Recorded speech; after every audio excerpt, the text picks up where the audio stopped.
What's going on, YouTube? Back here, episode 2 of Fat Loss. This time, understanding the importance of protein and your current situation. If y'all didn't watch the Why Mindset, make sure you go check that one out first. That's going to give you a great description moving forward with this episode. Let's get back into it. So, what is protein? Well, it's a muscle protein synthesis, so it's a metabolic process that incorporates amino acids into your skeletal muscle. Hence, that's how you can be big. Nah, joking. Anyways, there's two types of proteins. You got proteins from whole foods, and you got collagen. So you got proteins from whole foods, which is going to be pretty much your lean meats, red meat, chicken, turkey, your fish, salmon, cod, tilapia, you name it. Also dairy, what comes from milk, cheese, cottage cheese, Greek yogurt, eggs, whether it be whole eggs or egg whites. Last but not least, I put this at the bonds, protein shakes or bars. Because at the end of the day, I really don't let my clients be focused on trying to get meal replacements from powders and bars. I have them try to focus on whole foods. What's collagen? Collagen is what pretty much helps you keep everything healthy. Your hair, your skin, your eyes, your cells, everything along those lines. So the best way to get collagen is from a protein powder supplement that's collagen. That's the best way you can get it. Now, how much should you have? It depends on the person's body, but let's say for example, you weigh 200 pounds and your goal weight is 185, you're gonna need 185 grams of protein every single day. So you try to at least aim for at least 1 gram per pound of body weight every single day.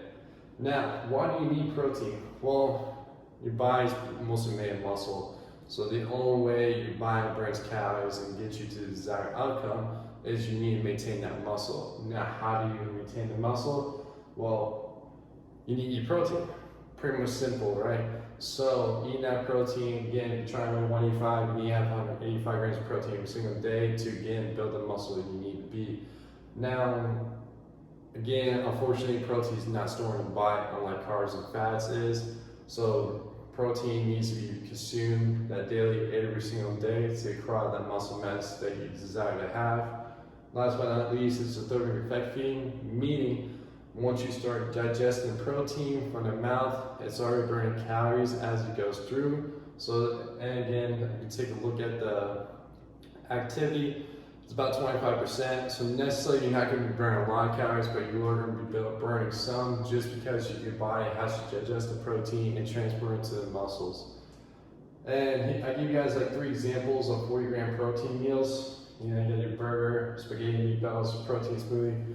So I'll let you guys take a look at that more often. So that just helps you guys get an example of how to get 40 grams of protein. So like say for example, if a person weighs 185, if they're doing 4 meals, break that up, that's roughly around 40 grams of protein, 40, 45, give or take on a person, how many meals they have. But if they're doing 4 meals, about 40, 45 grams of protein per meal, that'll help you get to your goal and makes your life a lot easier. Now let's take for example your current situation.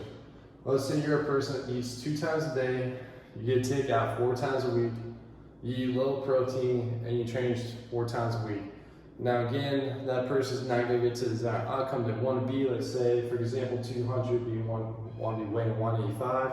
Because again, he's only eating 2 meals a day. Your body needs a lot more fuel to get yourself going. You heard this term, eat less and do more. Well, that shit's bullshit. Get that out of the system, get that out of your head. That's not the case anymore, because if that was the case, you'd be seeing a lot more people doing it. So what you gotta do is you gotta find that works in your lifestyle to incorporate the amount of meals you need to hit the proper amount of target.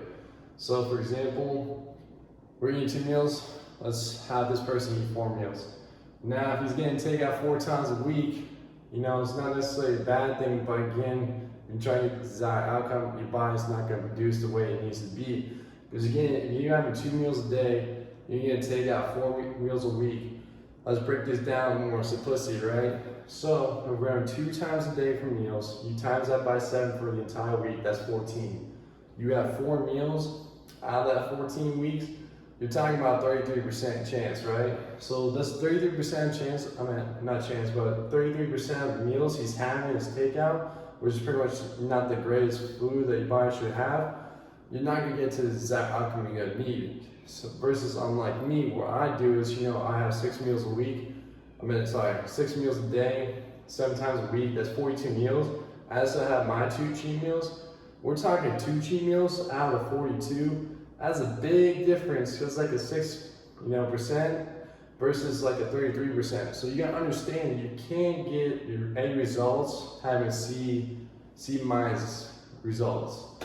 So what we need to do with this person is like, all right, let's bump up to 4 meals, get that person in the habit of having 4 meals. With that, start focusing on incorporating more protein at each meal, less carbs and fats right now, just to get understanding. Keep training the same, because again, if you train 4 times a week, that's great, but understand you're not getting the amount of protein to recover those muscles, reheal them tissues. You're not going to get much benefit out of it. It's just going to either delay the process or your body starts not going to recover moving forward. And reduce the takeout. Let's reduce the takeout for at least 2 times a week right now. So the case is, because let's focus on more whole foods, let's get the body reset, let's get the metabolism working, and then once we do get enough protein, then we can move on to the next step. Most of the time with my client, when I get my clients, is I'll let them focus on protein for 2 or 3 weeks, because again, it's very hard to incorporate that amount of protein. You understand how to balance it out. So I always give about 2 or 3 weeks before we move on to the next step, which is customized macros, to move on forward where we need to go. So I hope this helps, guys. If you found this valuable, like, subscribe, share it with someone that you think would be helpful. I'll catch you guys in the next one.